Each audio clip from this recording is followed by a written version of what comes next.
dimanche. Arnaud Demanche est avec nous. Mais oui, exactement. Bonjour Apo, bonjour Pascal, bonjour Charlène et bonjour au petit nouveau qui a rejoint la classe, Victor Pourchet. Alors Victor, comme pour tous les nouveaux, il y a un bizutage ce matin. Il faudra aller rouler une pelle à Éric Zemmour tout à l'heure. C'est le défi. Estimez-vous heureux, ça aurait pu être Mélenchon. On est resté. On a le droit de refuser. Vous faites ce que vous voulez avec votre petit corps. Hier, on a changé d'heure. On a eu 1 heure de sommeil en plus et donc 1 heure de plus de présidence Macron. Ouais. Le changement d'heure, ça fait bizarre parce que d'habitude, le dimanche, on change de Premier ministre. C'est vrai que maintenant, on est tout déphasé. Ceci dit, ça va peut-être arriver bientôt car Olivier Faure a lancé un ultimatum. S'il n'y a pas d'évolution cette semaine sur le budget, notamment la taxation des ultra-riches, le PS votera la censure du gouvernement. Allez hop, retour à la case Pôle emploi pour Sébastien Lecornu. Et cette fois, le chômage devrait durer longtemps, au moins 48 heures, avant que Macron le renomme et qu'il soit à nouveau viré. Et que Macron le renomme et qu'il soit à nouveau viré. Ouais. Et que Macron le renomme et qu'il soit à nouveau viré. Et que Macron le renomme. Et on va vivre dans une boucle temporelle infinie comme ça jusqu'en 2027. L'horreur. En tout cas, au PS, on a les riches dans le collimateur. Et ce lundi, chez les socialistes, c'est l'ouverture de la chasse aux riches. Oui. Olivier Faure a son appôt, alors pas vous, son appôt de chasse, appôt, A-P-P-O-T. Et il essaye d'attirer les riches pour les piéger.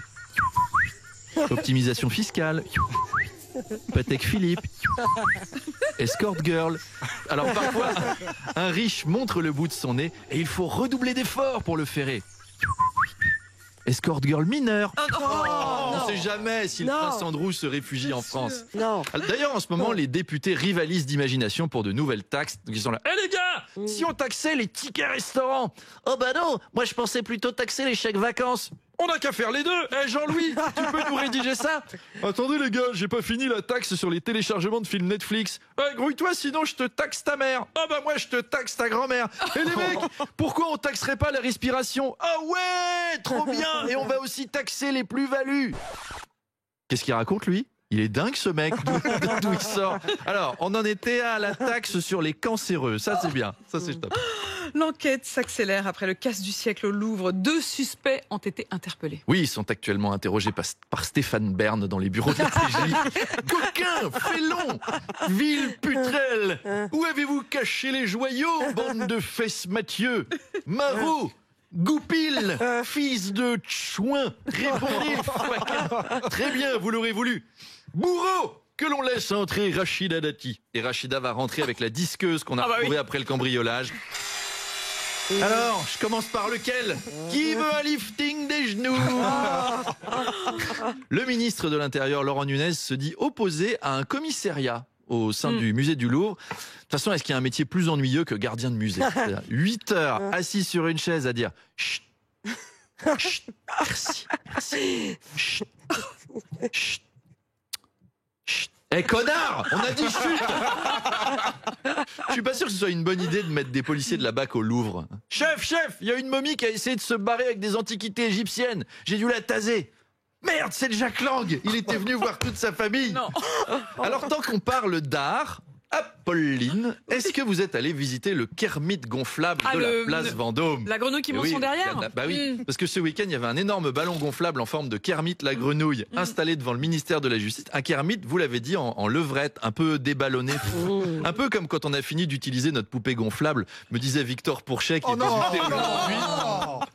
Alors la semaine prochaine, sachez qu'on installe une Peggy la cochonne de 30 mètres empalée sur l'obélisque de la Concorde.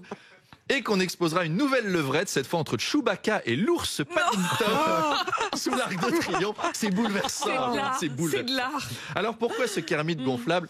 Moi, je pense que les braqueurs du Louvre sont cachés dedans, en fait, avec les bijoux de l'impératrice Eugénie.